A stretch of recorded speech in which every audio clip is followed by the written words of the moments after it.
Superintendent of Schools, I want to welcome you here. We're very excited about this evening because this is the opportunity that we have to share with you the three options that have been worked on as we lead towards submitting the one preferred option for this project, which is a very important step in actually moving this project forward. So we're very excited to be here to do this and gather your feedback on that. I just want to make sure I do a couple of announcements.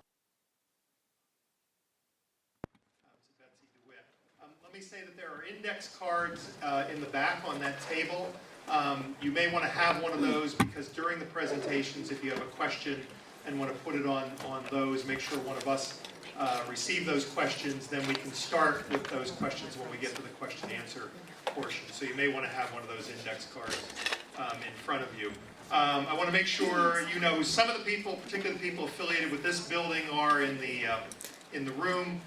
Joe Conley, who's the interim principal, is up here behind me. Jen Buller, one of the vice principals here. Dave O'Hare, the other vice principal in this building, and Monica Crowley, who will be working with students from this building and others at the Old Lincoln School in years to come as we transition to using that as swing space. As I said, tonight is specifically about these three options. There are lots of other topics, I know, about transition and all those issues, and those are really for another time. Tonight's specifically about these three options and getting your feedback on those, getting your questions, trying to answer those as the group gets closer to a decision on what will go in as the one preferred option. And we'll also, I think, have a description of next steps in this process. What happens when that one preferred option goes in? What happens beyond that? What do potential timelines look like? All of those kinds of things. What you will see tonight, and I need to stop for a minute because I know I have staff members here as well, and thank both parents and staff members for the input that you provided in the other sessions that we've held. Because I know you will see, I've seen it directly, comments that you made in those sessions that have made it into these preferred options. So those sessions that we held earlier this year were very, very important to what we've been able to accomplish so far, and what we received tonight will be very, very important as we consider the final options and the final option that gets submitted as the preferred option. So I want to thank you for coming because this process is only as good as the input that we can receive when people come to meetings like this. So thank you for being here. And now I want to turn it over to Betsy DeWitt, who chairs this committee and is also a member of the Board of Selectmen. Betsy. Thank you, Dr. Lupini. First of all, I would like to mention that there are two other selectmen in the room. We cannot speak to one another because otherwise three of us create a quorum. That's not allowed. But we do have with us as interested observers. And I think that's important for everybody to know that this is a project on which there is a lot of engagement. Neil Wyshynski and, why am I blanking? Anyway, Ben Franco, sorry, are also with us tonight. And I'm going to identify the members of the school building committee, and I just want everybody to understand that the committee is in effect the creation of the Massachusetts School Building Authority. They mandate what the membership is. We select the persons. Some of them, a few of them are not here tonight, but actually we have a fairly full complement. I chair. From the school committee, as other elected representatives, I am elected, Helen Charlipsky from the school committee is elected, and Abby Cox, who unfortunately can't be with us tonight because her daughter is having surgery, is another school committee representative, but we have an alternate member present, and that is David Pollock, who is on the table up there, and David is one of our architects. I want you to know that we have quite a number of architects who are members of the committee. Ken Kaplan from the Building Commission, whose professional life is as a building contractor, is with us. Ken, raise your hand. Everybody knows. Jim Batchelor, who chairs the Preservation Commission, is with us. He is an architect. Sergio Modigliani is here from the planning board. He's around behind me. He's an architect. Angela Hyatt from the advisory committee, I think, could not be with us tonight, but she is an architect. Parent representatives, very important to the devotion school community. Both Sadhna Brown and Pam Roberts are your personal representatives to this committee, and communications can be directly through them.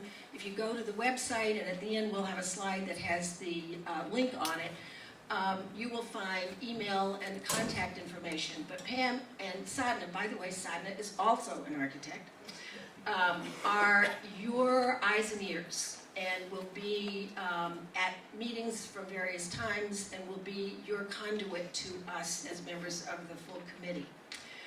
We also have community representatives, Bob Schumann, who is the owner of Zoftig's around the corner, and Linda Leary, who I believe is with us tonight here, who's a Brookline resident and a member of the public.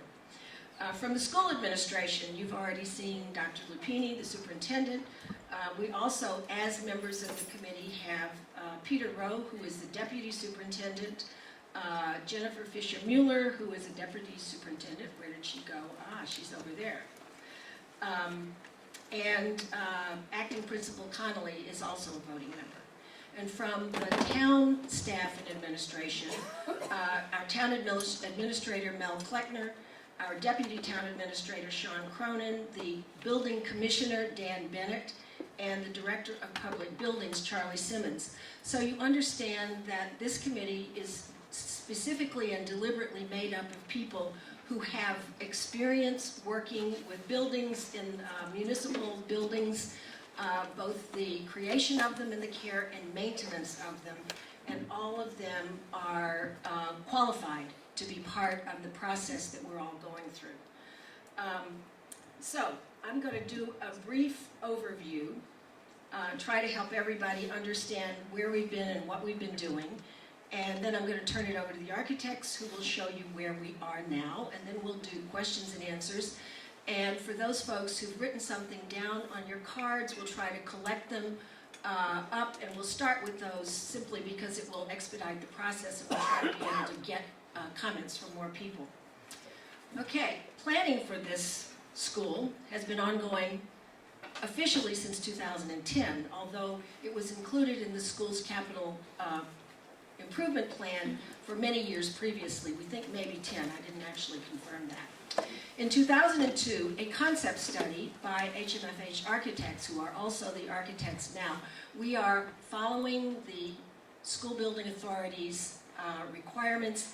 First, we had a concept study which was actually initiated by the school department, school committee in the town. We are now in the process that has been mandated by the MSBA. But in any case, we had a range of possible plans that helped us to understand the conditions on the site, which allowed us to submit an application to the MSBA, which did approve it for the town to participate in a funding partnership, which basically means that we may receive up to 30% of the total cost from the state. Following acceptance by the MSBA, the Devotion Building Committee was appointed in June 2012. The original concept study was presented to the community in October 2012. Subsequently, in November 2012, town meeting voted to authorize $1.75 million for a feasibility study, which is the phase we are in now.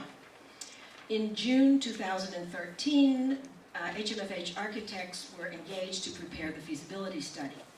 During the year between June 2012 and June 2013, Devotion teachers, school department staff, and parents were extensively involved in an educational program planning process for the new Devotion school.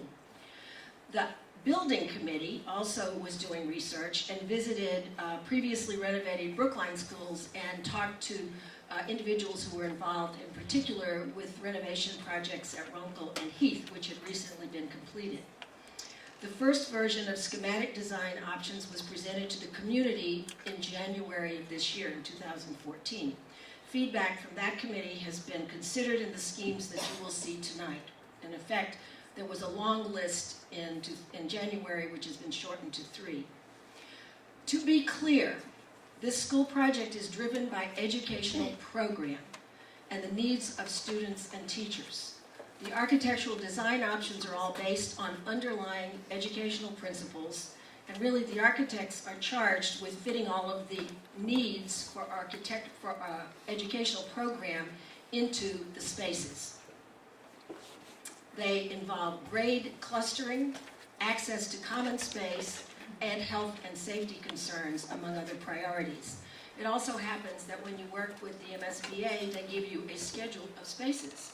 Some of them have weird names, like Media Center, which I used to think was a library, and multi-purpose room, which this actually is, except that I think it's an auditorium.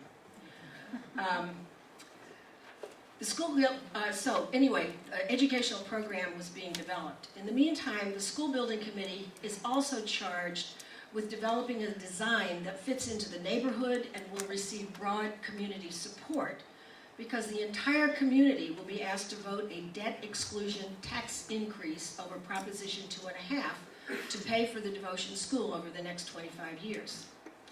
The committee has developed a set of guiding criteria for assessing design options. We used a methodology called Jacob's Ladder to identify concerns and priorities, and came up with some general principles, which I hope are on the screen. This is a hugely condensed version of a list of maybe 20 items. And we had assistance from Tamara Sitkoff, who also worked, I believe, with the devotion faculty in developing the educational priorities. So, to summarize, we want to minimize the building footprint. We want it to fit into the neighborhood and recognizing the urban nature of Harvard Street. We want to recognize and respect the historic character of the Devotion House and the 1913 Central Building. It's very important to minimize traffic impacts and maintain good pedestrian access to and across the site. And we're concerned about the impacts of construction and phasing on both the school and the neighborhood. Where we go next, the committee must submit the preferred schematic design to the MSBA. Our deadline is October 2nd. The MSBA is scheduled to review and approve the design or not at a meeting on November 19th.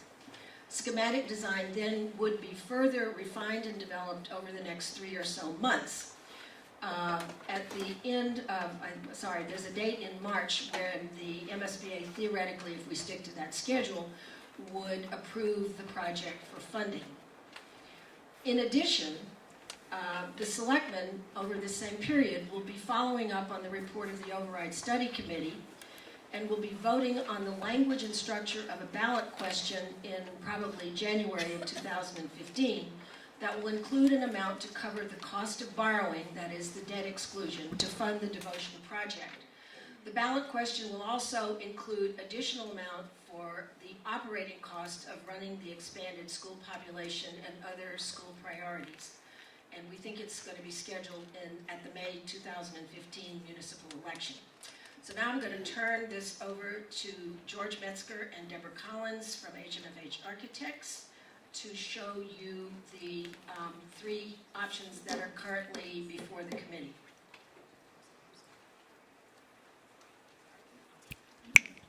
Thank you very much.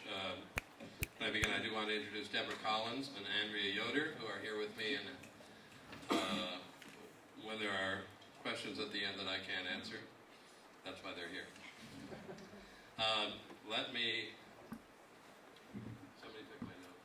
You have my notes.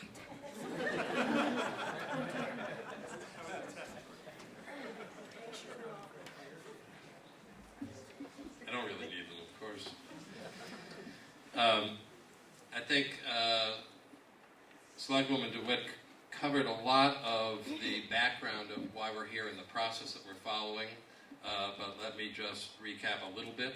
This project is following a process promulgated by the state through the Massachusetts School Building Authority, which we affectionately call the MSBA.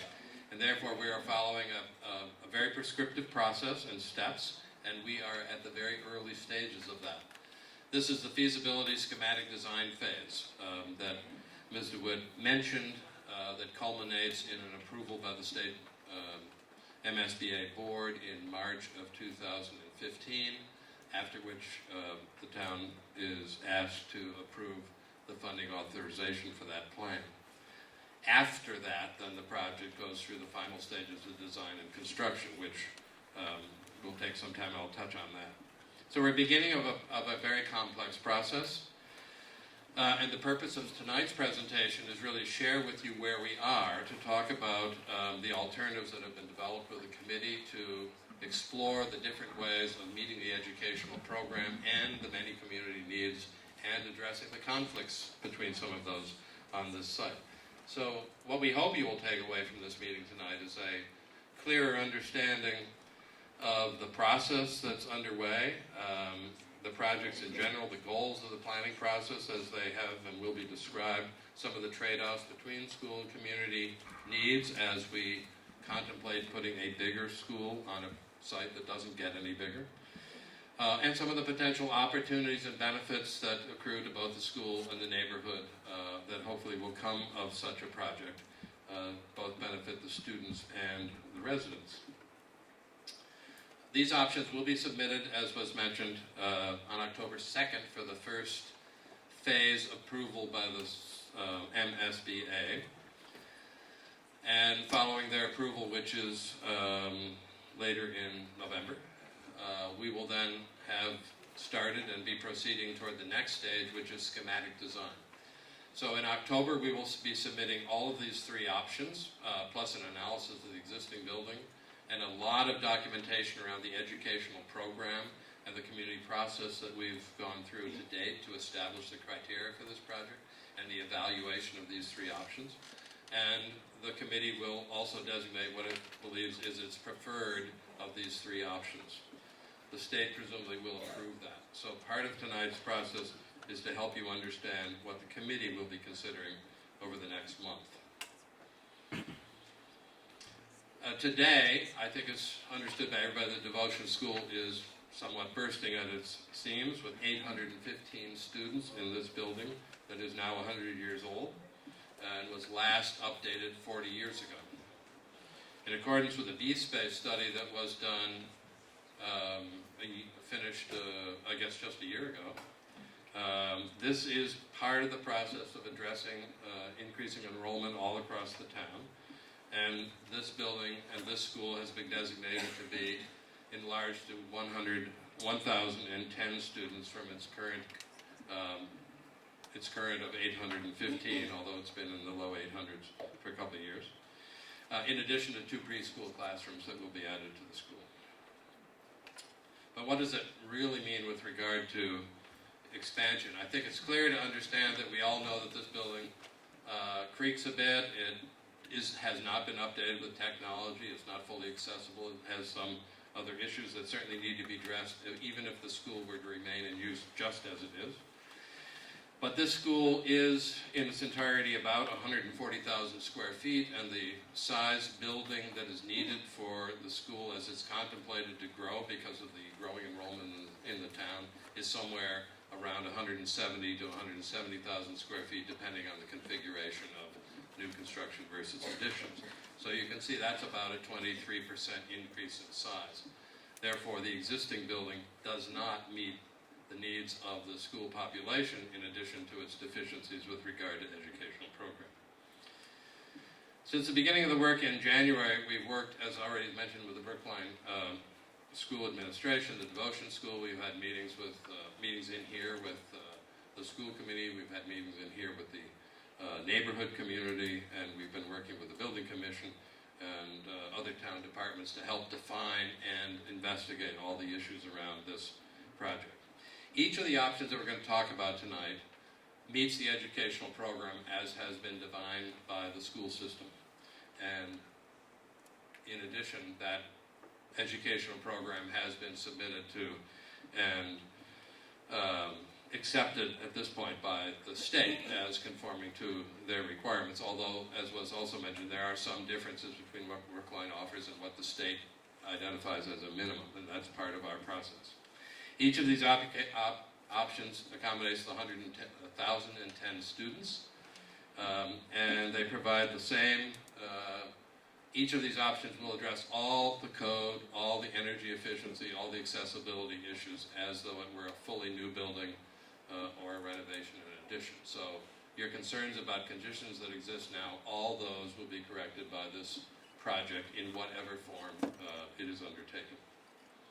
What is not equal in all these projects that we're going to talk about tonight is how much of the site the new building might occupy as it gets expanded, how much of the building remains, how many floors are in the new building, and therefore how spread out or how compact it is on the site, and therefore how much play area there is available on the site, in addition to which how long the project will take, and therefore what the temporary impacts are in the neighborhood regarding traffic, construction, all those sorts of things. Those will be identified and detailed in the submission that's made to the state and in the evaluation that we work with the committee on prior to that to determine the preferred option. So, let me start by just reiterating a little bit about the schedule.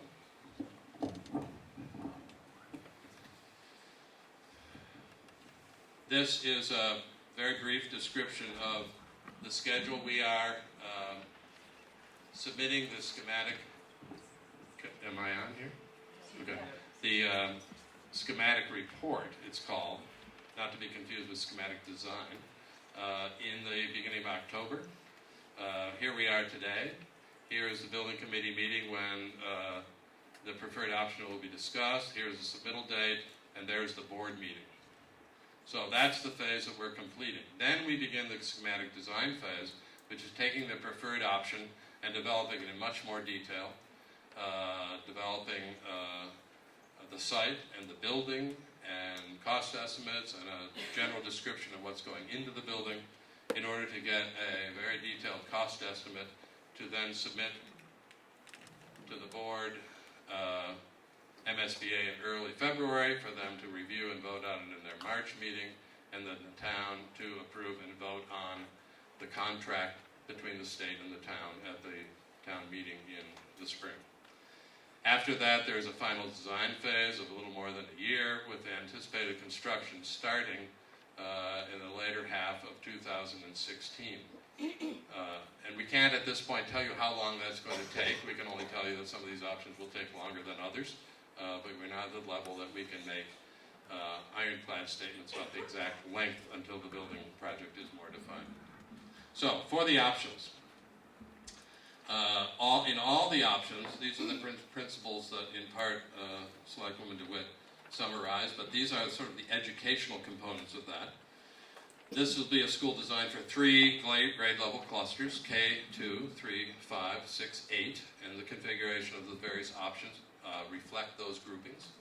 The proximity of special education to each of the grade level clusters they support is one of the inherent goals of this that is not able to be done in the current school configuration. We've been asked to be sure that the youngest learners are the ones that have to travel the least to the shared facilities, which again is not something that happens easily in existing building. And the proximity of entrances to the earliest education students is an important part of making sure that the school is welcoming and convenient to those little kids. Cafeteria and the gym need to be adjacent to playgrounds, and the multi-purpose auditorium that Selectwoman DeWitt mentioned, which is essentially this kind of a space, needs to be able to accommodate 40% of the student population, or around 400 students. So those are the general overriding principles. The assumptions we began with, which are applicable to all the projects, are as you see. The devotion house will remain. We have the devotion house here with us tonight. The pedestrian paths that go on the side of the site and cross the site at the back are important. The parking, of course, is an issue. This expansion generates about 20 more parking spaces, and the presumption we're doing is we're handling them in proportion to where they are handled now between on-site and off-site. So approximately half of those will be added to on-site parking, half of those will be subject to discussion around the neighborhood parking plan. We will expand the underground parking garage to accommodate that. And parent drop-off will continue but be expanded in a more accommodating way on Stedman Street, and the bus access will come off of Harvard Street as it currently does. In the building, as I already mentioned, this will be designed to meet all the educational program that has been developed for 1,010 students. It will conform the MSBA minimum guidelines because we're seeking to optimize the reimbursement of the state for all the costs of this project. They do not pay all the costs, they pay a proportion, and we want to work to assure the town that every bit of that reimbursement that's available will be used. The building will be fully accessible, it will be fully code compliant, and it will meet at least LEED Silver in terms of energy efficiency and conservation measures. And it will be a phased construction. We are planning to design the new building for 1,010 students, but we need to accommodate about 2/3 of that number on site during construction. So that's part of the complexity of each of these options, is how do we do that and how do we keep some of the existing building up and operating during the construction of parts of the building. And that is a strong determinant about how long and how many phases there might be in each of these scenarios. Okay, jumping right in. This is the existing site. You're all probably pretty aware of it, but let me just say this is the building. We're standing right in here. This is 1974 addition on the Stedman Street side, the 1954 addition on the Babcock Street side.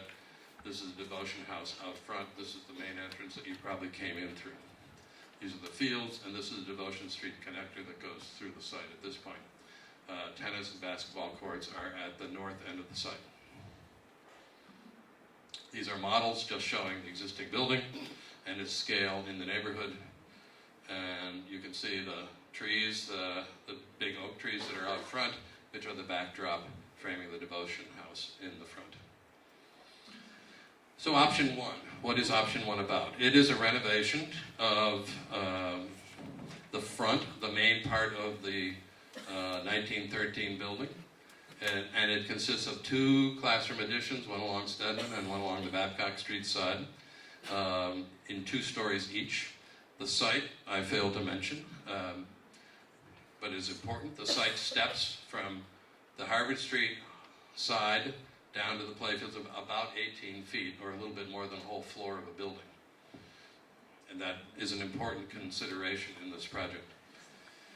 In option one, the cafeteria and multipurpose auditorium space are all at Stedman Street, the lower level. The gym and library are all at the next level, the entrance level from the front. And the site is open enough to allow a U9 soccer field. So here is the site plan. This is the building, the existing 1913 building, just the center portion of it. The auditorium that we're standing in is right here and is removed in this scheme. There is an elementary school, a lower school wing on this side, and a middle and upper grade wing on this side, and shared facilities on the middle, allowing the development of open space, including a U9 soccer field on that side. On the lowest floor level, there is access, again, from Stedman Street into parking. There's an entrance from Stedman Street. The lower grades, the PK and kindergarten, are all on this level, all with direct access to outdoor play space. Also on this level is the small gym, the cafeteria with its support space in the back, and the multipurpose auditorium here. On the next level up, which is the Harvard Street level, the upper part of this wing consists of the rest of the first and second grade classrooms, some of the shared use in art, the gymnasium, the library, and an outdoor classroom, and then the 3rd through 5th grade cluster on this side.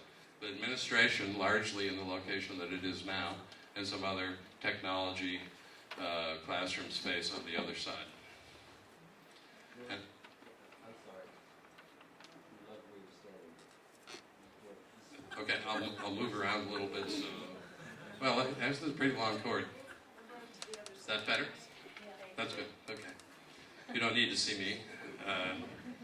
On the second floor, that is one floor up from the Harvard Street floor, the upper part of the Stedman Street wing includes a science and some language classrooms. The existing building is refitted for music, and then the upper grades of 6 through 8 are clustered on the wing toward Babcock Street. So it's 2 floors from Harvard Street, and it's 2 floors plus a little bit of a half a floor from Stedman Street.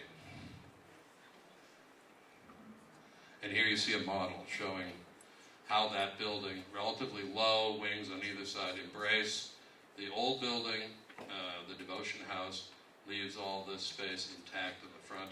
There's space for the U9 field in the back. And you see the view from the back, a little hard to make out what it's all about, but how the building has two parallel arms on the two streets. Option 2. This also involves the renovation of the center part of the 1913 building and proposes a new addition where we're standing here, just on the north side of the building, in a building that is perpendicular to Stedman Street and is 3 stories toward the front and 4 stories from the Stedman Street side. The cafeteria, library, multi-purpose auditorium are all on the ground floor level at the back, the Stedman Street level. The gym is on the, let's call it the main floor level, entered from, as one enters from Harvard Street. And again, the building is configured in a way that allows a U9 soccer field to the back of the site. And this is the site plan. The building sits perpendicular to Stedman Street. It has a link to the back of the center of the building. We're standing right here. And it has a small dog leg off on the Babcock Street side. There is a front entrance will be used, and the Stedman Street entrance will be used, as with the other scheme. On the lowest level, the Stedman Street level, there will be an entrance. The library is at this lower level. The cafeteria is in here, and it provides both cafeteria space, before school gathering space, all kinds of assembly uses, and it's also the lobby for the multi-purpose auditorium space.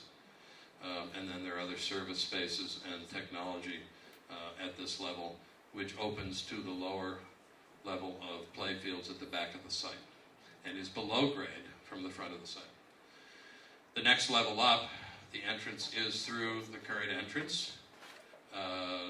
Administration stays approximately where it is, but is expanded. On the other side is pre-kindergarten classrooms, and as one walks back through the link, which is where we're standing right now, the kindergarten classrooms are right on the 2 sides of the corridor, and they are both have grade level access outside their rooms for play space.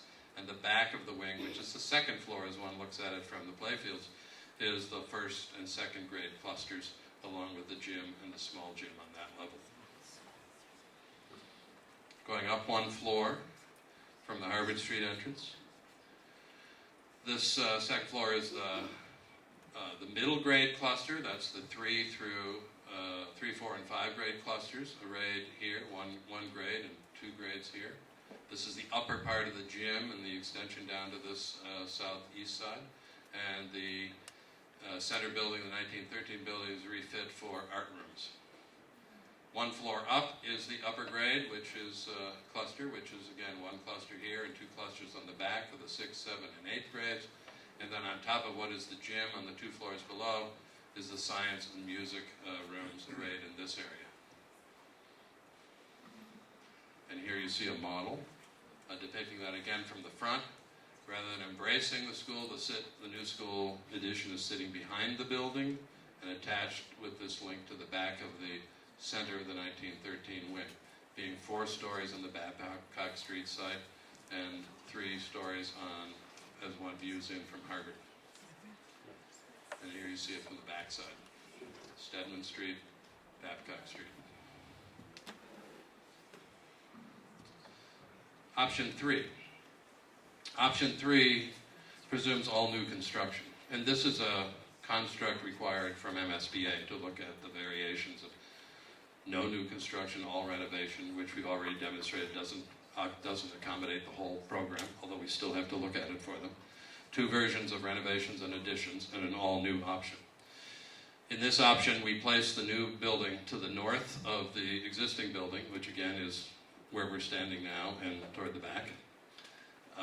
There is the potential for the 1913 building to remain on the site, because the whole purpose of this option is to do a 1-phase, all new construction, leave as many kids as possible in the existing building, and then move everything into the new building in 1 move. It is therefore higher, because, got my buttons mixed up. It is higher. It is 5 stories on Stedman Street. However, the cafeteria, multipurpose, and auditorium are all in that lower field level, opening at the back. The library is on the main level, opening from the front. The gym is on the second floor, for reasons I'll explain.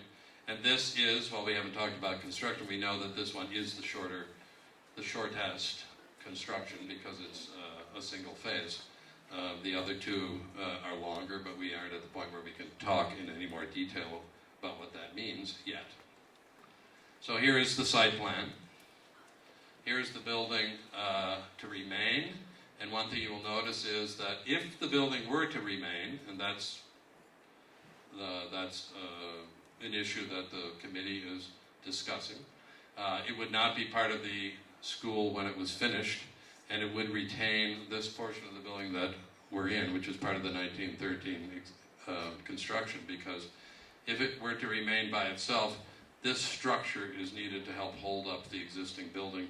It also has the mechanical spaces in it and other things to support this building. So if the building is retained for other uses, the whole building would likely need to be retained.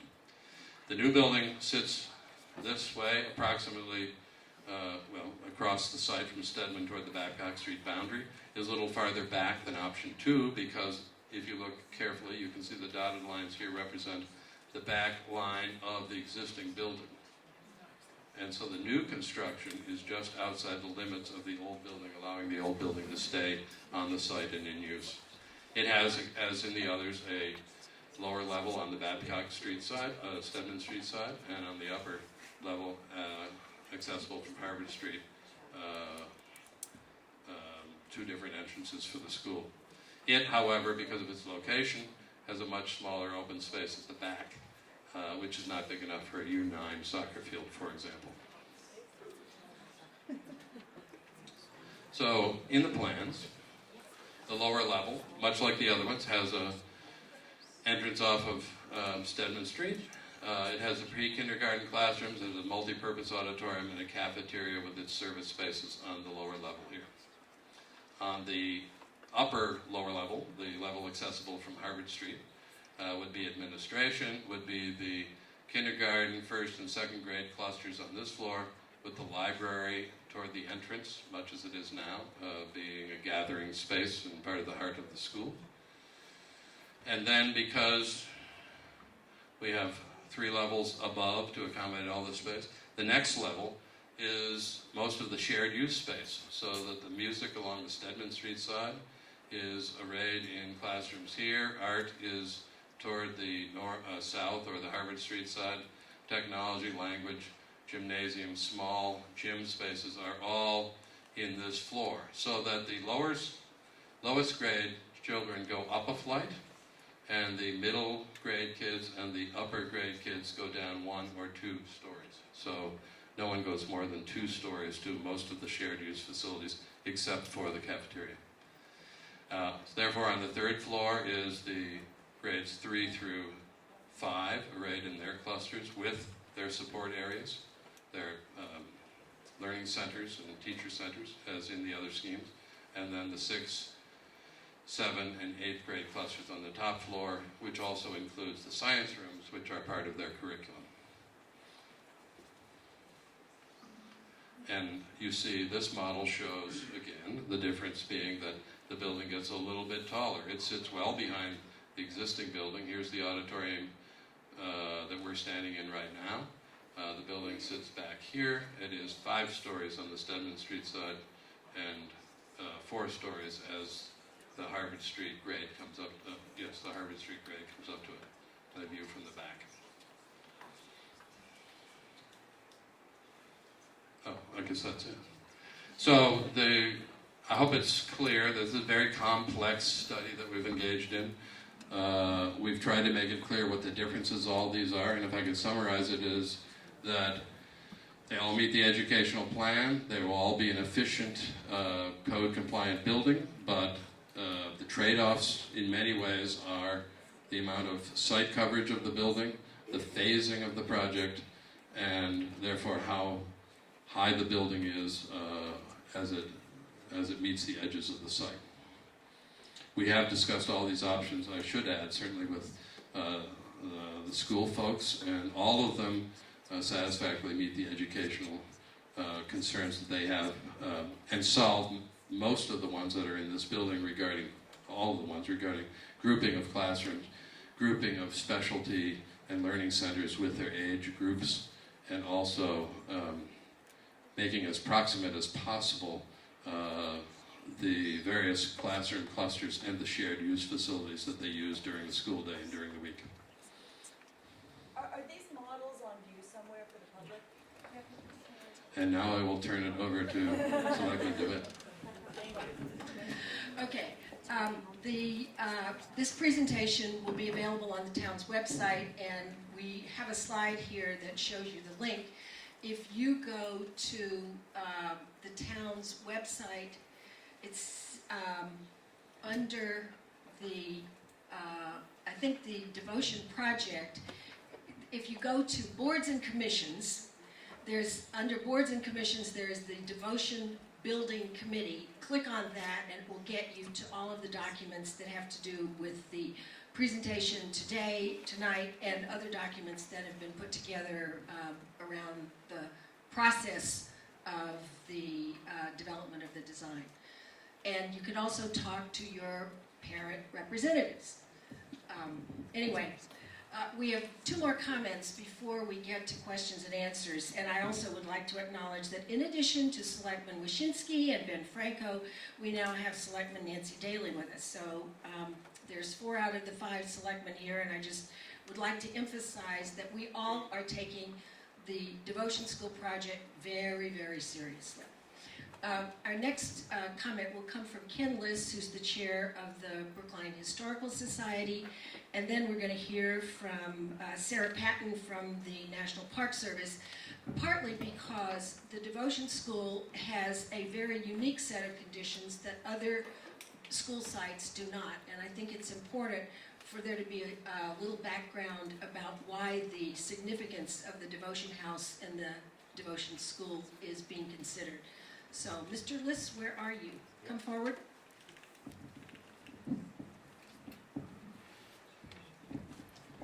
Thank you, Betsy. And I guess I don't have to worry about standing in front of anything.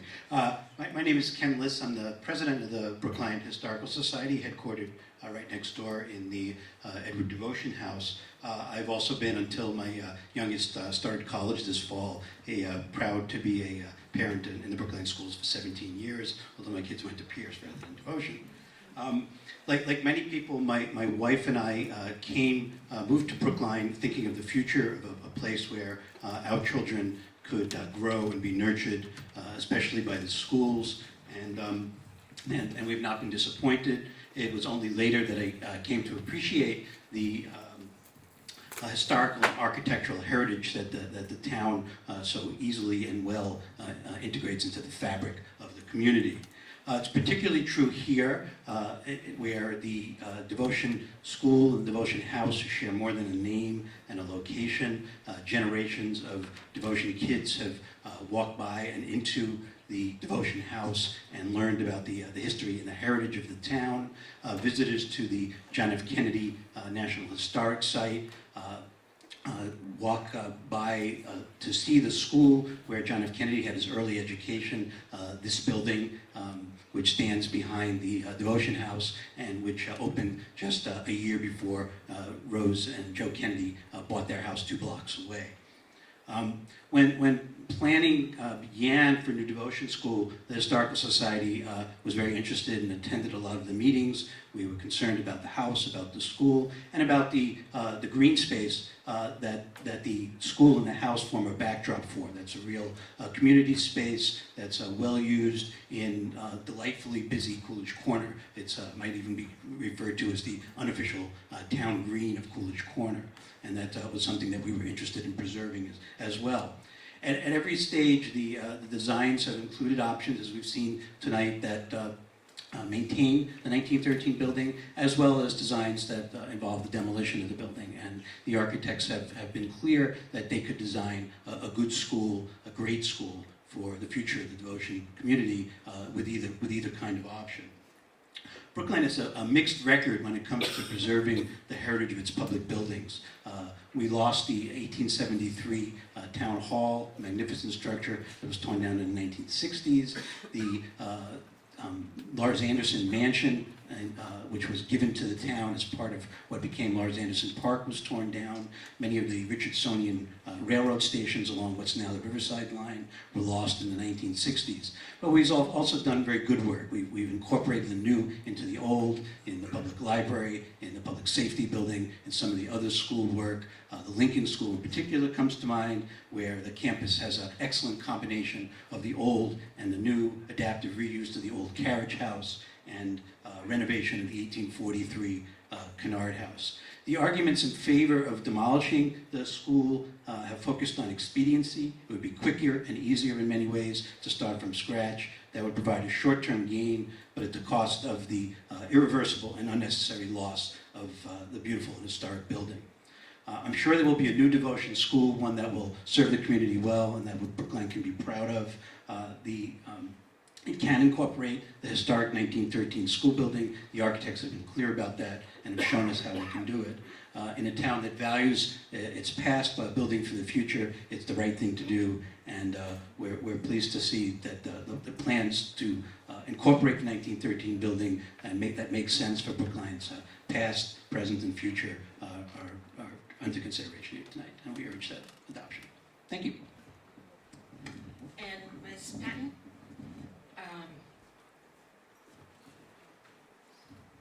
Thank you. Hi everyone, I'm Sarah Patton. I'm the lead park ranger at the John F. Kennedy National Historic Site. We're just down the street here. We're very happy to be Devotion School neighbors. We think the Devotion School is really significant because this is where the first 4 Kennedy children start off their education. This is where Joe Jr., John F. Kennedy, or Jack as he's known at that point in his life, first go to school. It's also where their younger sisters, Rosemary and Kathleen, attend school. It's a pivotal moment for the Kennedy family. Their daughter, Rosemary, at this school will be diagnosed as having some form of a developmental disability, and it's going to be at Devotion School that she first receives help and that later spurs the family on to really think about how to help all students and help them get really equal opportunities to achieve and to learn. And also this building, this 1913 building, is a part of a larger historic neighborhood that we really value. This is a place that we can take visitors out in and show them the places that shaped John F. Kennedy, whether it's where he attended school, where he attended church at St. Aidan's, where they shopped, where they took the T or the trolley then into Boston to experience everything the city had to offer. But most importantly, I think this building really offers your students something. Every year I have the opportunity to work with 3rd graders here. It is always a fantastic experience because they are introduced to a little boy named Jack. A little boy who walked in this building, who went to school here and starts to learn and to grow. And he is not quite yet a future president. He is always in trouble. His grades are very uneven. He's daydreaming all the time. And they see a little boy known as Jack that they start to feel a connection to. And they bring a really special spark to our program we call Boyhood in Brookline that none of our other 3rd graders do because they go to school here. They feel the power of this place, of being in the same place that Jack started out. They sense the possibilities. And I think that the 1913 building then really gives us an opportunity as an educational resource to share with all of our students that you can start out anywhere, right here in Devotion School. You can not always be the best student, but the things that you learn here, the things that shape you, can really help you go out into the world and in the case of John F. Kennedy, do some really great things. And that is so inspiring to students. They share with us every year what John F. Kennedy means to them, and it's really incredible. I encourage you to take a look at our website, look at their poems, look at their essays, and the hopes that they have that's inspired by being in this place and by being a part of the Devotion community. And I hope that you'll keep this 1913 building because of its power to inspire students and to really be an educational resource in and of itself for your students and for the community. Thank you. Thank you. Okay, we are now going to have a sort of intermission because for those folks who've written cards, can you pass them to the end of your line, and we're going to have a couple of people coming around collecting them. Then we'll try to compile them in the best way we can. You can direct questions to the architects, you can direct questions to the superintendent or other members of the building committee. and we'll do our best to try to answer everything. And we've got, actually, we're a little ahead of schedule, so I hope we'll have plenty of time to do this. So if you'll just be patient for a moment, we'll gather.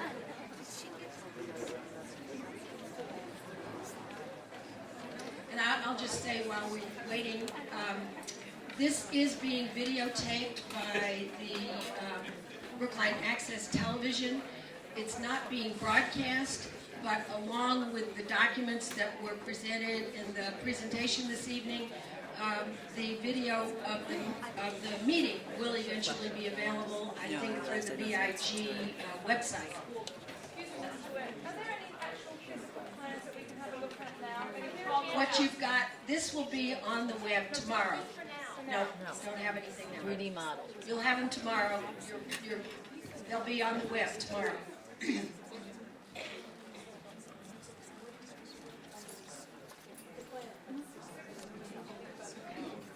What do we do with these cards? All right. I have a question for the architects.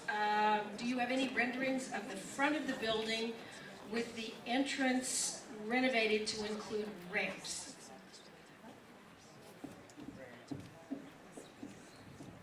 No, we do not. We have made certain assumptions regarding the level changes and how to accommodate them, but at this stage we are not at that level of detail to determine how we would restore and preserve the front of the building, but that would be the intent. I would add, excuse me, that we are showing making it accessible, so we would be adding some ramps and other things. The existing front entrance, as you know, goes up halfway and goes up another halfway inside the building, and that becomes a complex problem to solve, but we have to solve it.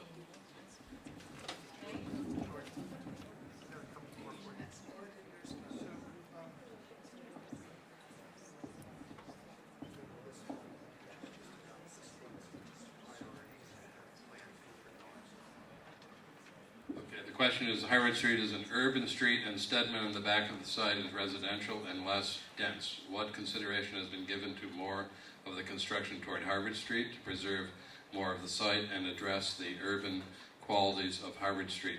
That's been I don't want to speak for everybody else on the committee, but it's been a big point in the process and subject to lots of discussion. The committee has taking the position that structured play areas, for example, if they're out front, should not be forward of the devotion school. That should be passive green space. We are certainly aware of the fact that what consideration is made of the construction toward Harvard Street. As in the option 1, the building in fact does move toward Harvard Street to try to move as much of the building up there as possible, preserve as much of the open space in the back. And then the other options look at piling the building up higher, again, to preserve as much open space as possible, remembering that I said at the outset that the building needs to increase by about 25% in area.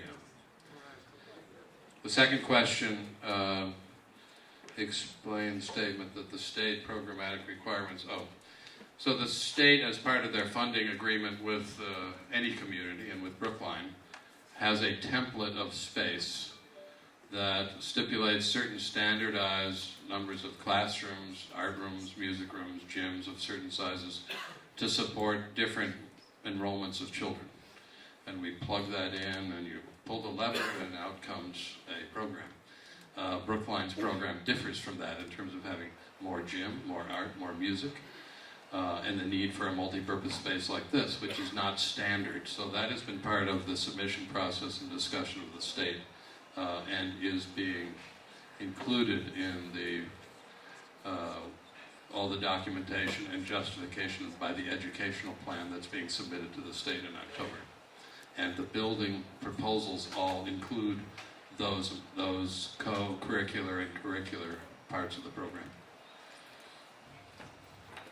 Oh. Can I give one to Deborah? Oh, this is a good one.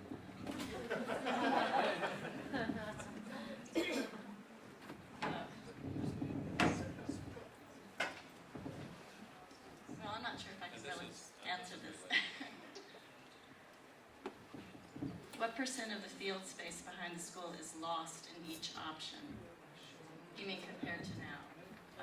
We actually are in the process of quantifying that, and that will be part of the submittal, but it does depend on the options. There won't be, in these options, there probably would, there won't be a baseball field, but we are quantifying that. Related to that is what is the minimum amount of outdoor green space required for a K through 8 school of this size. It's not just a question of the amount, it's also the quality of the green space. And so we've tried to show on these plans that there's a difference between structured play space, and that would be age specific, so there'll be different areas. In some of these plans, we've seen that, like the pre-K is a different play structure size than the older children. And then when we've met with the teachers, there's also just a desire for just running around space that's not structured play area. So we've asked our landscape architects this exact question, and it really isn't that there's a standard about that, but it's really at this point, since it's such an urban site and we have to make use of every bit of space that we can have, and so that's what these options are about, is try to maximize it. Another one, the status of the tennis fields, basketball courts.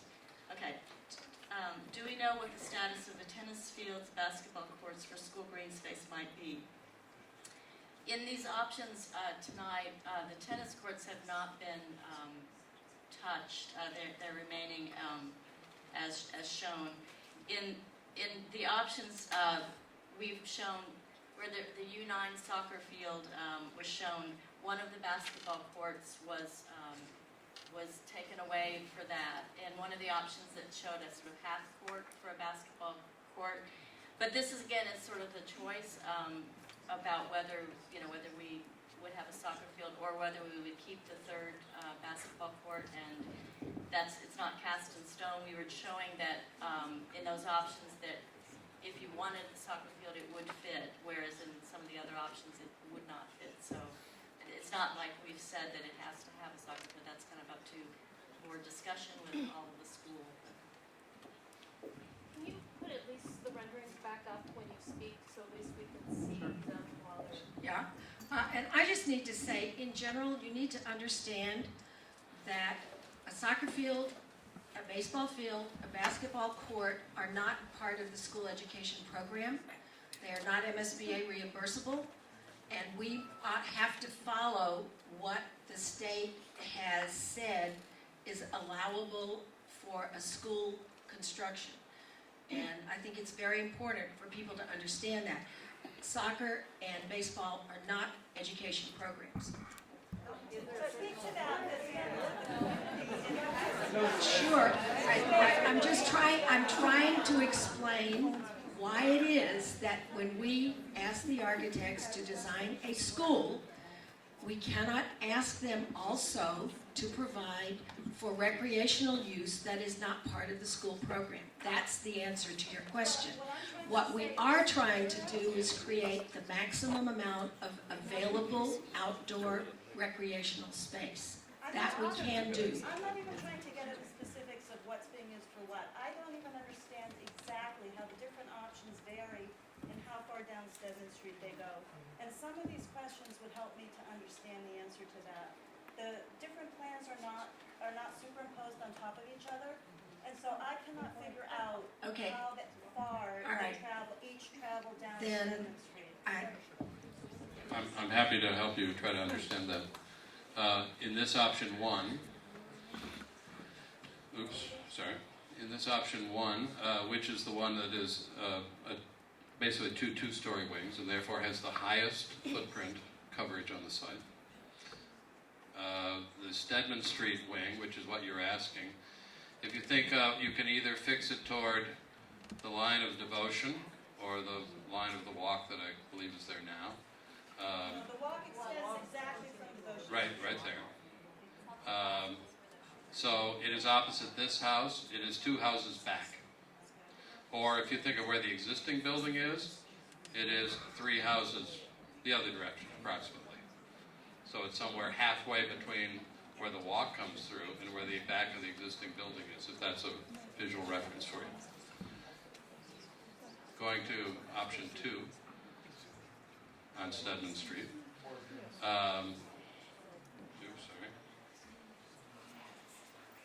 If, again, you think of where the devotion comes through to this house, this building is a little less far back by about a house, or a half a house, than the wing of the one before.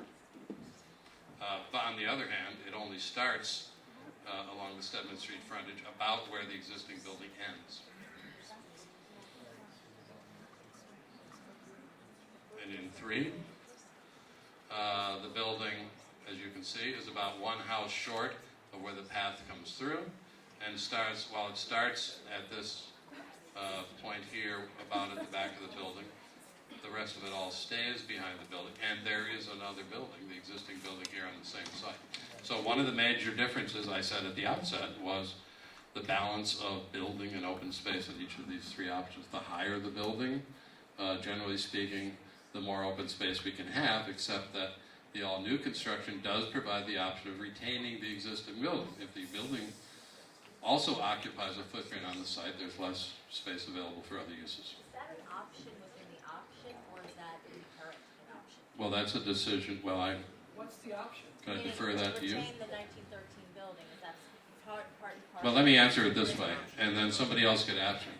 The purpose of this option was to demonstrate that we could build a new building, leave everybody that could fit in the existing building on site with as little disruption as possible, and then tear the building down or leave the building there. That would be the community's decision. What is option 3? Does it include the 1913 building or not? You're being very unclear about I can't hear the question. that. What is option 3? Is I the just building- explained. Option 3. Is the building there or not? I understand your question, but you have to listen to my answer. The purpose of option 3 was to determine how a building might fit on the site if we left the existing building completely in operation. When we began this, we assumed, well, that option would result in tearing down of the whole building, the existing building. That might be a reason one might not choose this option for the historic reasons I already mentioned. But it also carries with it the impact of occupying a lot more site, because now we have 2 buildings on the 2, let's say, compact buildings on the site, but 2 buildings nonetheless, and less open space. And regarding which, I'll leave it to the committee to say where they go from there. The committee will consider all the options, but I think it's important to understand that in option 3, the consideration is that the existing school will accommodate the existing population until a new building is constructed and nobody is moved off site. Any of the other options require more disruption and moving kids into a different location. Now, we are also prepared to explore options we're prepared to explore alternate sites, but the reality is we do not have a place to put the entire population of Devotion School. So we have to deal with the number of kids who will be continuing to be educated during the time of construction. So what you're saying is that's the only option you want to go with, is because that's the only way that kids will be housed and educated? I'm just saying that's one of the choices. You just said that How many kids are displaced in each option? Good question. Okay, be on site. Part of them would be on site. Well, and some of them would be moved off. as was explained at the beginning, in 1 and 2, the assumption that's gone into the timelines, the rough timelines that have been created to date, assumes a third of the student body, which is what we've talked about at every meeting that we've been here for. That is, in the models we looked at around Old Lincoln, 6th, 7th, and 8th grade, for the duration of the project. That's the number that need to be displaced. Obviously, we continue to look for places, right, to create an opportunity for more students to move out. We've not found those, and those make this easier, and they move, in some cases, move particular options along quicker. Let me try a couple that are on the card. Can I just try and Just confirm on this everything I topic. heard as the response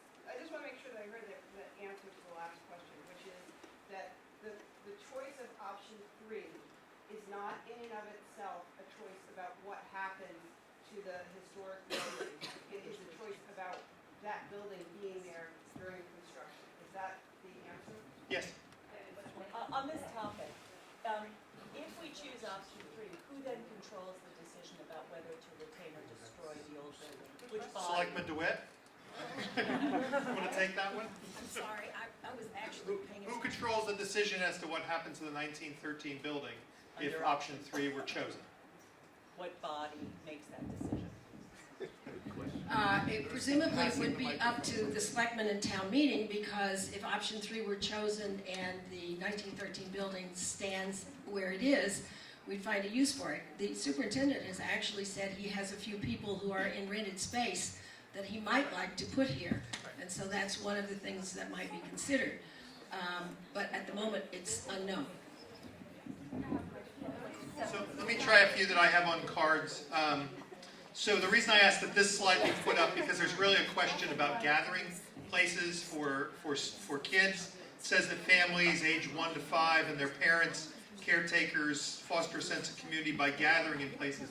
And I wanted to put this up there. They're not in the front of the school, but there are a number of places that are designated as lower grade play areas, upper grade play areas, and there's a whole phase of this that actually builds in play spaces, playgrounds, on top of that. That was my question. Okay. Specifically, the question was about the fact that those sites are now visible from Harvard Street. It is a place for people who don't yet have children in the school system, who aren't aware of what the resources are in the community, to walk by, see other young families playing there on a weekend or something, and gather there. And Right, it will not be those invited spaces back. are not in any of these designs in those same places in the front of the school. Right, so what's the point of having all of that passive green space in that? That was the question. It's part of the design the architects came up with in order to assume, I think that what they're trying to do is make a balance between accessibility, and I do understand that except for, there are areas that are intended to be for school use, for play areas. It's just the part that's right in front of the devotion house, and in effect, the strip that's along Harvard Street, which we were advised was inappropriate for children. Nobody wanted kids right up against the busy street and sidewalk, so that's part of the decision making. But if that were enclosed, if that space were enclosed, then in effect, it'd be like a public garden. You could either have low fence, you could have a natural. Well, actually, I think there are requirements about what kind of fence we'd have to have. Well, so. but exactly, but in times past, that has been. Yeah, there So are options. you could give, the public can share that space, just like the public should share this building. Right, there are options, right. So the question was posed of whether we could take away pre-K classes from devotion to keep space for 1 through 8. Yes, because it's not part of a requirement from the MSBA. No, because we've built early education classrooms into every project that we've done so far, and that's a goal of ours because we've moved more and more of our pre-K off campus. So we have a goal of including those in elementary projects. Every elementary project to date has included them, even though that's not reimbursable space. And then I have a series of questions about after school. You don't see dedicated space here yet, but that's also been part of our program. It's one of the pieces of work we need to do going forward, because in all of those elementary projects, we've built dedicated space for after school programming into them, and we will here as well. Again, not reimbursed by the school building authority. None of those kind of spaces are reimbursable.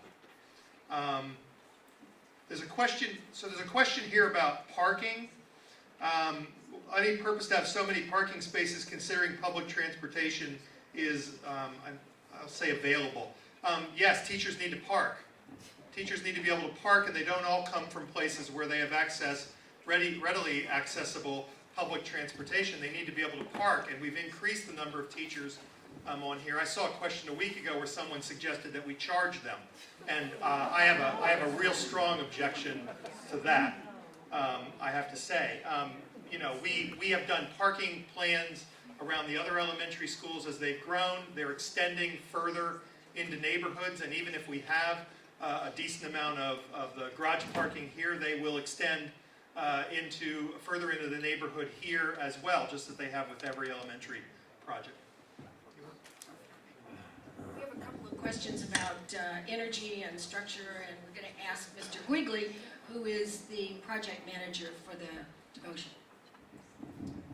Good evening, my name's Tony Quigley with the Building Department. I've had the privilege of being a project manager for 18 years. I've had a small role in some of the projects that have been mentioned tonight. So, the first question is, what are the cost differences between options 1, 2, and 3? Pardon me? What was that? It was just laughter. Oh.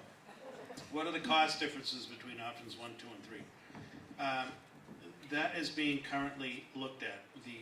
We had a meeting today with the architect's estimator and the building department's estimator. We walked the building, and we plan on having preliminary information back the end of next week. We will have a reconciliation meeting with them, and that information should be forthcoming the following week, a reconciled cost estimate. So I don't have an answer for that just now. It is a large focus of what we're doing over the next week and a half. The next question is, how long are the 1/3 of devotion students displaced in options 1 and 2? The answer to that is rather cagey. It's the period of construction. And it's a cagey answer because we have not yet finalized the period of construction. But that's the best answer I can give you at the moment. What issues preclude a gold or platinum LEED building? I think it was stated earlier by the architect that we are going for silver minimum. So to the extent that we can achieve better, we shall. However, the things that you have been made to understand earlier are that there are a lot of trade-offs and things that have to be considered. We have a limited amount of money and a lot of demands on the project. And those things will be considered. We will always strive for better.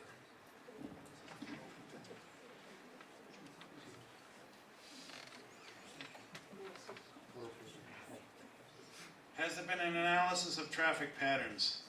Yes, there has been preliminary work done on that, and I expect as we go forward, we will continue to develop that information as we move forward on this. And we continue to work very closely with the traffic department, including Mr. Todd Kareen.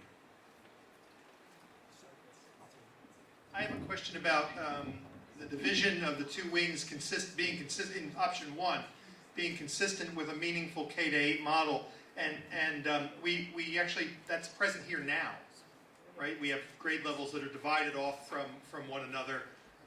We actually, the objective we were trying to achieve here is to ensure that there's appropriate kinds of grouping around grade spans, right? And as was put up in the first slide, that was valued very, very highly in this, and other grade levels 3 through 8 then are together in this, much as now we have certain grade levels that are on one side of the building and certain grade levels that are on the other side. The real purpose here was in that first slide, to make sure that younger students in particular had easy access to special classrooms, right? And to make sure that there was a podding or some type of grouping of grade spans, along with the appropriate special education classes, ELL classes that would go along with them, which is actually required by law. So that was the goal. All right, that was my question. Can you focus on the extent to which that plan still has the integration between, although they're wings, but there's still integration between what is grouped on one side as early. Right. That So wasn't integration's part of not created by a building. Integration's created by programming, right? It's created by teachers.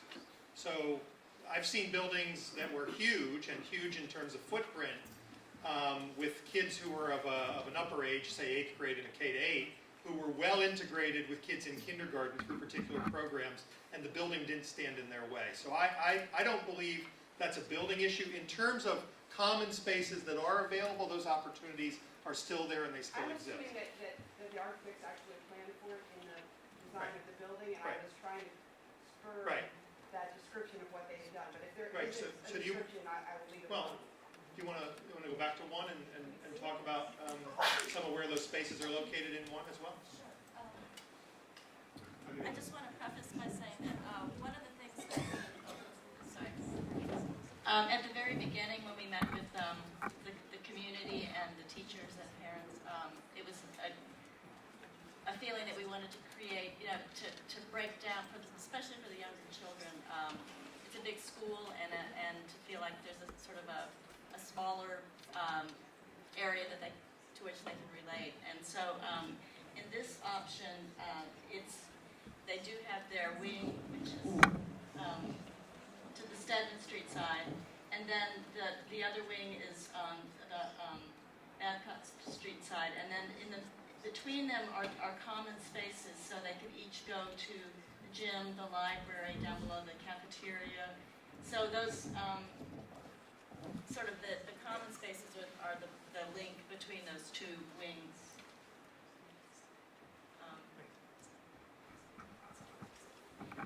Just one more, then I'm done. So I just have a question about where do 1/3 of the students displaced go? If we only are at the point where we have the space available to us now, they will go with Principal Crowley to the Old Lincoln School for those years of the project. Excuse me, I had Sorry. 4 questions on my card, and only the first question was responded to, so I'm Oh. wondering if the other 3 questions are going to be responded to or not. I don't want to speak out of turn, but I did write them down. You're not and speaking out of typed turn at them all, in. it's not that one. We tried to group together the questions according to themes and topics, and so I don't know I don't remember your 4 questions. Well, I asked about the lead, about why we're only going for silver and what would distinguish gold and that was, or So that was platinum, answered. which was somewhat answered, but there were other questions regarding access to whether or not there is advice from the CPAC, the Special Education Parents on your committee, whether or not students are being asked what they feel about the building, and whether or not there's any educational planning in order to coordinate between building and having students on site, so the students actually understand what's happening, what kind of educational programming might come down the pipe, such as was used at the Perkins School for the Blind recently in their new lower school. So those are my 4 questions. I only got one answer, so I would love to hear the answers to the other 3. I think the ones about the students, if I could just take it to sort of help you to mind to the other questions. It's a little early to talk with the students. I'm sorry. I think the one about the students, it's a little bit early to talk about specifics in terms of, design and things. Once I think we get further along, we try and incorporate children in the process, so that people who learn about structures might learn a little bit about what the architects are doing. There are different ways to help them to come into it, and maybe you'd like to add to that. So, should put my glasses back on so I can actually read these. In terms of making sure special education accommodations and all are taken care of in this building, the education plan is prepared and have been in each case, along with our special education staff. And as I said, teachers are included in the discussions at building level on any of these. A number of the design elements that you see about where classrooms are placed, particularly district-wide special education programs. Specifically asking whether the parents, the special education parents advisors. There is not a specific member of CPAC on this committee. And I find that disappointing as a member of the CPAC and as a parent who has disabled children. My daughter's an IEP. Sorry. That qualifies. I just, and also, I haven't heard anything about UDLs, and I was wondering if those are going to be addressed. You want me to actually say that, Jan?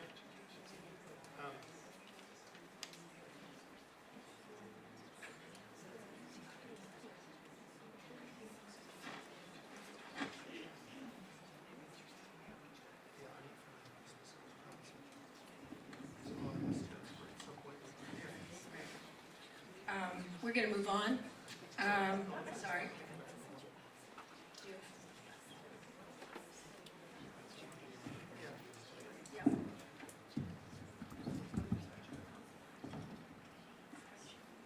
Do that, we'll come back.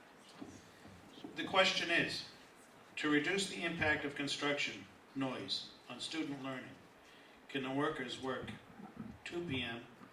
to 9 p.m.? The answer to that question is no.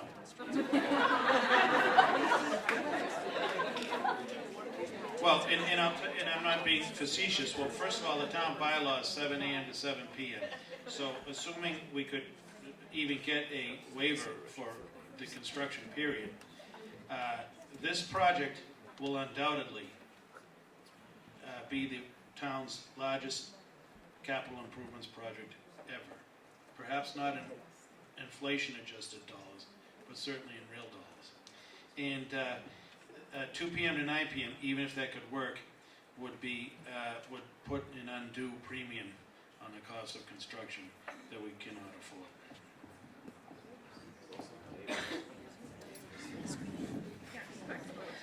There are a couple of questions about moving the devotion house. The answer is no. We're not planning to move the devotion house. And then there's a question about what happens if the override does not pass. If the override does not pass, I think we have very limited options.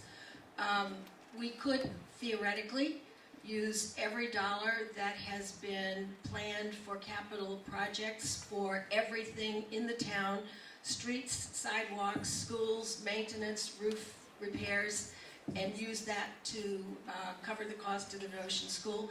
But my guess is if the override doesn't pass, there will be a total and complete reconsideration of whether there will be a renovation of the devotion school. Can I follow up on that question real quick? Because that was my question. So the devotion school project, though, just so I understand, it's been on the capital improvement plan for a long time.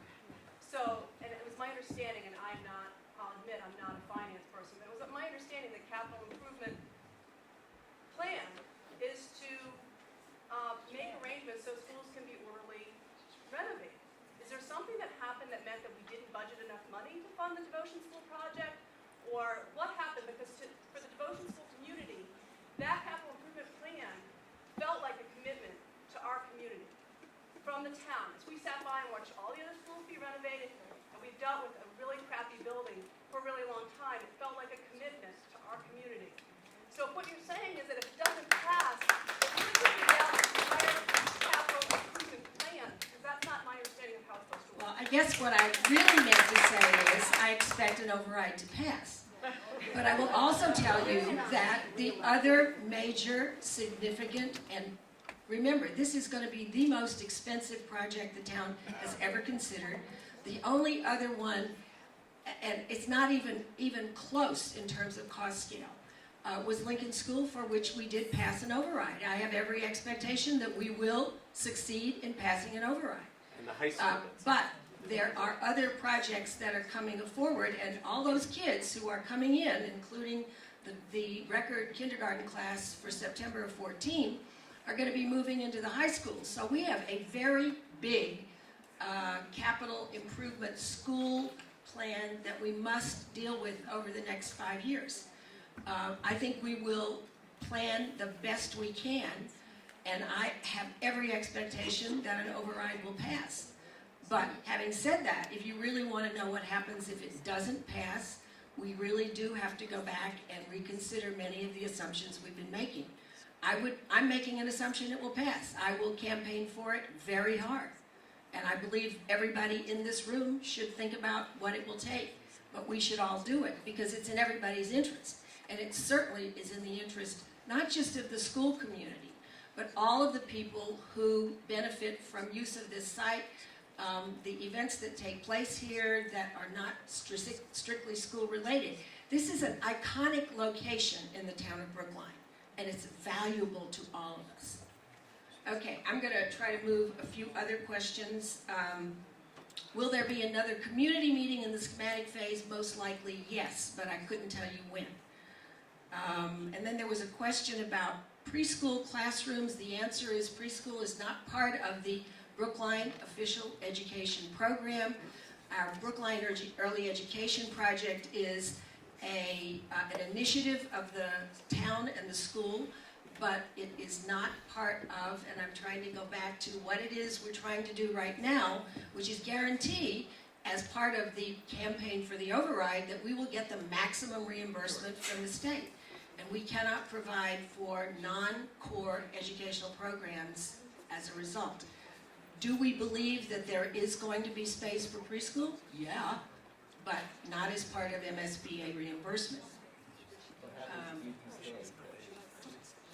You know, I'm not able to answer that one. UPK, the special programs? No, there are two early education. No, wait. What happens when UPK passes? Right, so let me just go back. Sorry. So there are early education programs in this. As I said, they're not reimbursable, right? So, but they're in the design, just as they were in the Heath design and in the Runkle design. The plan is to include 2 early education classes. Yeah, but we'll have to have it, right? If UPK becomes state law. Yeah, and whether that makes MSBA then reimburse on it will be another conversation, but they're in the program. There are a couple of questions here about moving the physical, let's call it the architecture, forward toward Harvard Street. We're not opposed to that. It's been discussed in different options and could continue to be discussed, but there were issues raised, and I'm really going to defer to others here because it's not my area of expertise, that we would not put a playground on Harvard Street. And we would prefer that children be in protected areas so that they're not on the major urban street. That's been one of the principles that is embedded in the plans that you've seen. So that's the argument for that. But moving the structure forward is certainly under That answered my consideration. question. Why isn't the structure there now? Why isn't it against Harvard Street? Why did you move it back? Why don't you move the structure towards Harvard Street? Harvard Street, that's the question. The question was, would we consider moving the school toward Harvard Street? The answer was yes, we would. All right, that's the answer. Yes. Why are none of the options look like that? None of the options look like that. Maybe I can help you guys. These are designs that are the beginning. Once we pick a preferred design, it'll go through many iterations. And we'll encompass some of the things that you're talking about, like moving it closer to Harvard Street, so there is more space in the back. But you can't, you have to start with something, and we have to give something to the MSBA. So the next phase is going to be really important to get many of the ideas, many of the consultations with CPAC, the other issues of play space, worked out within the design that seems to make the most sense for the building and for education. So are you talking about Does minor, that help? are you talking about minor tweaking on those designs as we see them? Or are you talking about potentially moving an entire wing all the way up to Harvard Street next to Zoptics, for instance? I mean, because if you're asking for our feedback on these plans tonight. Well, let me see if I can help answer that question. If we were to look at moving the additions farther toward Harvard Street, we would be looking at option 1. If option 1 were the preferred option based on the criteria that the committee is going to be considering at the next meeting for various other reasons in terms of impacts and all those other things, when we get into schematic design, there's nothing that keeps us from doing exactly that with option 1, looking at it exactly where those wings go, whether they can move forward or not. Those aren't out of the question. Option 1 presumes it's a relatively low-scale building with wings on either side of the existing building. They can move forward and backward, and in fact, we had a question that said the version we presented last week had a rooftop play space on the back of one wing. What happened to it? Well, we moved the building forward toward Harvard Street, and we eliminated it by doing that. So that's exactly what we're doing. A rooftop play area was not a program requirement. It was rooftop space that happened to be there because the building wasn't as compact as it could be. So the building committee asked us to look at making it more compact, presumably cheaper, less ground cover, And so this is a process, an iterative process by which we're trying to improve all these things every time we take another look at them. So are you saying option one is the only option that would allow you to move those wings forward? Well, Or you think- option one is the only one that has those wings. The other options have the new construction all behind the building. So if you don't want us to move the existing building, we can't move the new building. What's the design principle of why that building isn't already shifted all the way to Harvard Street, and instead you've taken up valuable field space? What's the design principle behind that decision? Well, I think the committee, and I don't want to speak, I will speak for them because I think they've considered these questions hard. You've been at the meetings and you know these things have been discussed. They've been very much concerned about preserving the passive green space along Harvard Street, preserving the presence of space around the Devotion School, and to the extent that we are moving forward, create a respectful space for the Devotion House to sit in the front of the building. You're asking why didn't we move it even farther forward? Because we haven't gotten there yet, I guess. But there's nothing that says we couldn't. That might have been your starting point, but it wasn't our starting point. So can I just provide some feedback? Because the understanding was it wasn't just questions, but you guys were looking for feedback on the plans as well. What I hear among some of the rumblings around me, and maybe I'm summarizing incorrectly, but for instance, that public green that's at the bottom of the screen here, currently it's a playground right up into there, which is school use and school green space use. And in all three of these plans, to greater or lesser extent, the entire section along Harvard Street has become public, not school. So basically, what you're doing is you're putting more kids on site, a larger footprint, and taking away a portion of the green space that was kids' green space and school green space. So that's one impression of what I see going on in the front of the building. In the back too. Well, part of what our analysis is that we're engaged in right now is to do a comparison of green space now and green space then. What label you put on it is policy. Green is green. So forgive us if we called it something that might not be what it is. But I think our goal has been to see how we can maximize the amount of green space and usable open space.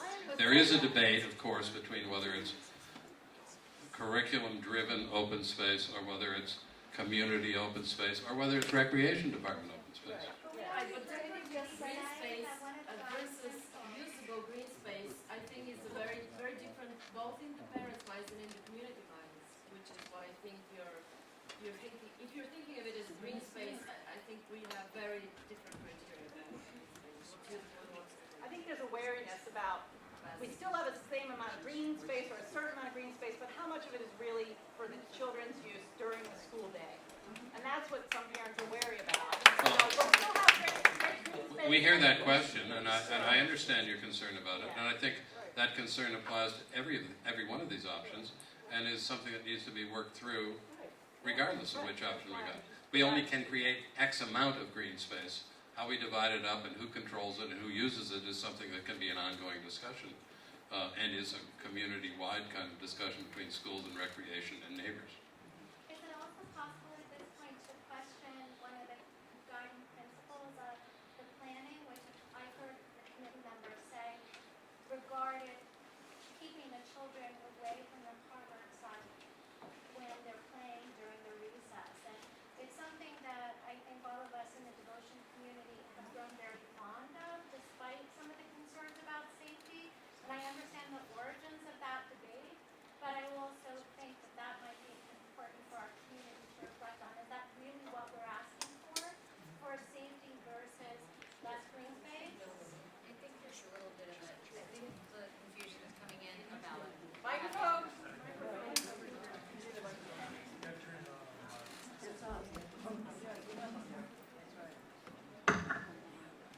I think the confusion with that was about having playing fields at the front versus playgrounds. And I think that's where all of this discussion is coming from, is that nobody was really excited about having a soccer or baseball field at the front at Harvard Street, but since we have playgrounds there right now for the little kids, that we're all okay with that. I think that's where the confusion is coming in for all the parents. So basically, we need to clearly define the use. We don't have, we are not, when it says public green, public green, public green, I think the two corner pieces are perfectly available for school use. We did have some advice that was for children's safety. We didn't want to put kids in front of the sidewalk. And so you have to understand everything that has been incorporated into these designs has been in response to what we have heard from reliable sources. You may disagree with that, but that was part of what we heard. And so we will listen. We can certainly consider making school use of those green spaces. That's not precluded. What you should understand is that in order to be sure that kids are safe, which was one of our concerns, and the design has taken a great deal of effort to make sure that there's teacher visual supervision of all of the outdoor areas so that kids can be more flexible about when they're outside. And those are things that we've asked the architects to pay attention to. It is always going to represent a certain level of trade-offs. But we have no objection to putting school use on the Harvard Street side. No, there's no problems about that.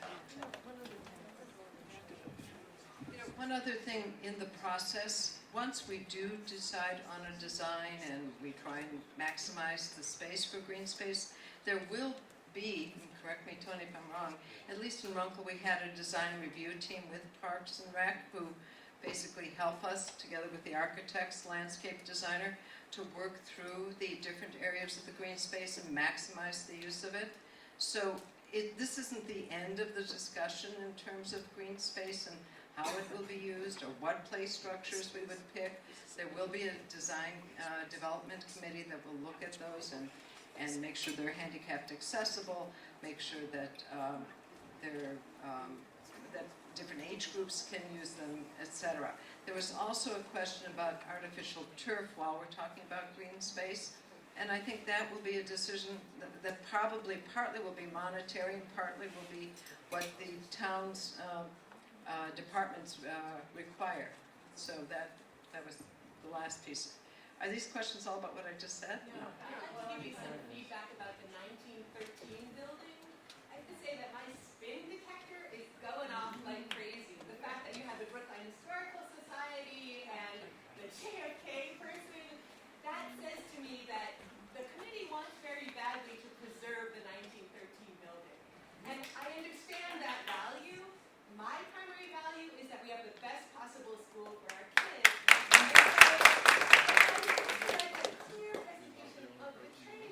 Is there a design trade-off in retaining the 1913 building? Have the architects been told this building is staying no matter what, you better design around it?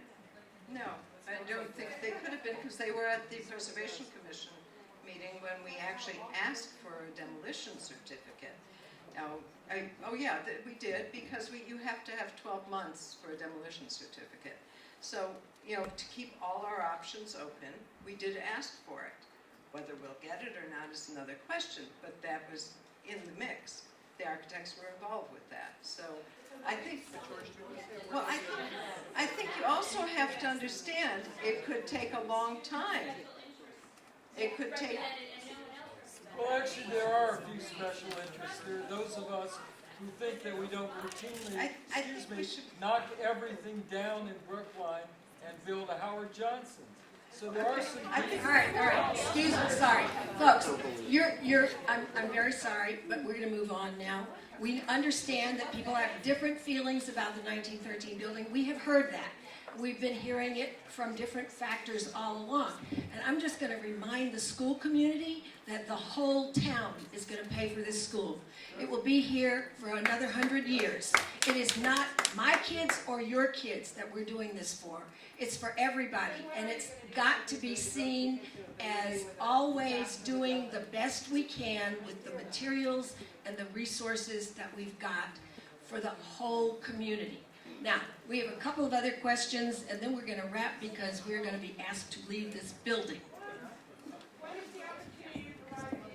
Excuse me, you've spoken several times. Let's let us move forward. How do we provide feedback once we review the plans? Well, maybe we should conclude with that. Let me just address a couple other questions that have come up on many different things. One was, how high can the building go so as to maximize the open space? Well, we actually were looking at even taller buildings than the 6 floors.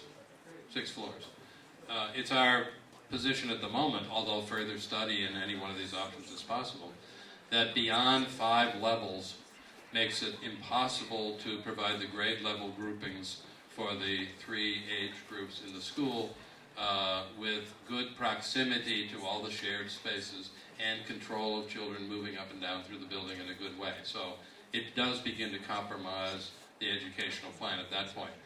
As far as we're concerned as architects who design schools, all of these projects will provide the same educational benefits and opportunities and program conformance, just in different configurations on the site. Another question was asked, 3, 4, or 5 stories. Does this include mechanical equipment on top of the building? No. But on the models, we have shown it. So we are aware of that issue, and we understand that if there is mechanical equipment on the roof, and we don't know yet where and what it might be, that it will add to the building. So in the models, as you will see on the website, it shows those extra heights of the boxes that may be on the top of the building. We understand that that is certainly an issue as we go forward in any of these schemes. One last question. Can we put the gym underground or other things in order to make the building more compact, I believe? Of course we can. Some of those things become more and more expensive, harder to maintain.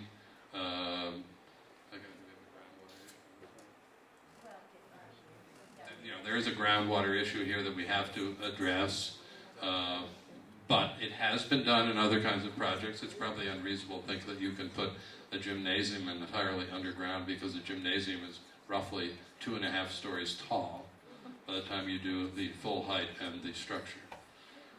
And then the egress in and out, of course, becomes much more complicated and expensive.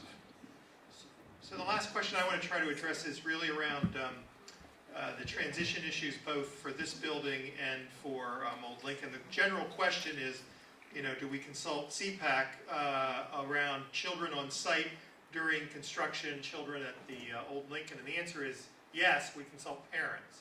So we will specifically, as we begin to look at what transition might look like here, and that we won't know till we know preferred option and what phasing looks like and all those kinds of things.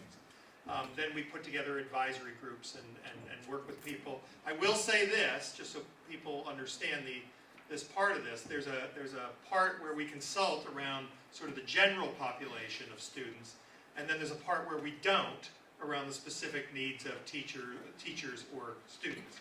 They have specific needs. The Heath project's a great example where we had some specific students or specific staff members who had particular needs.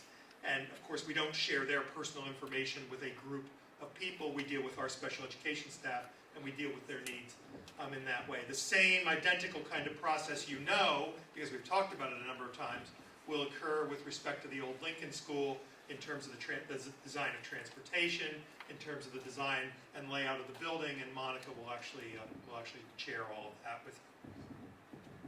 Yes, ma'am. Yes, I just want to say that consulting with parents is not the same as having a CPAC representative. It's not the same as having parents who have children with special needs, I'll say. That's right. And we make sure in those processes that we do.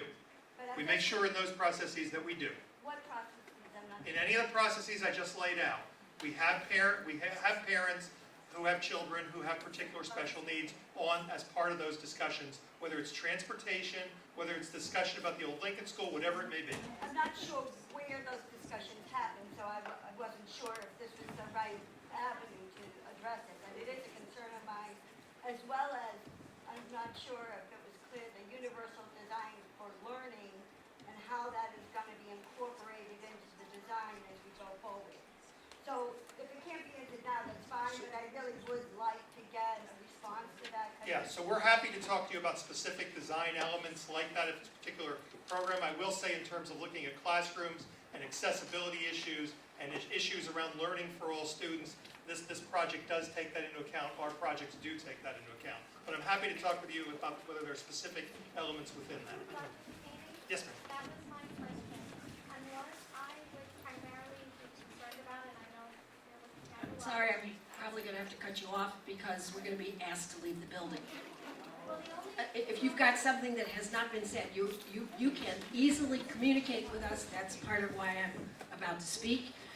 The link for the website is right there. You can send emails to members of the committee. We will take into consideration any information that you provide us, and it will be, you're all able to come. We will have at least one public committee meeting between now, or actually there will be one public meeting when the preferred option will have to be selected, and we will do our best to try to schedule another one in between. Not clear to me that we're going to be able to do that. But the best way to communicate with us is to send an email. Email addresses are on the website. We will have all of the information that you give us compiled, and we'll do our best to be responsive within our capabilities. Now, I just want to ask, are there comments any members of the committee would like to make before we are asked to leave? Yes, Pam.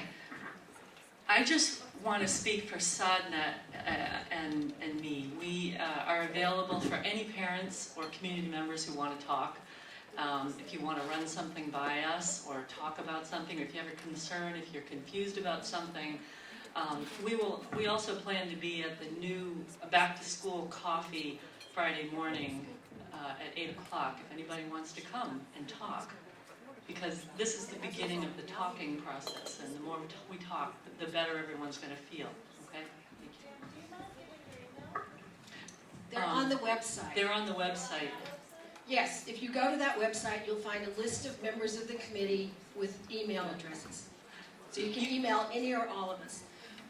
And I'm just, I want to make it very clear that whichever option is sent to the MSBA, we are still even at the midpoint, so to speak, of schematic design development. What we are being required to do right now is to follow a schedule that we have been required to accept. So our interim need is to give a preferred option to the MSBA by October 2nd. Once that has been done, that particular option will undergo further development. It's not the end, but we are required to follow that schedule. It's not one we created.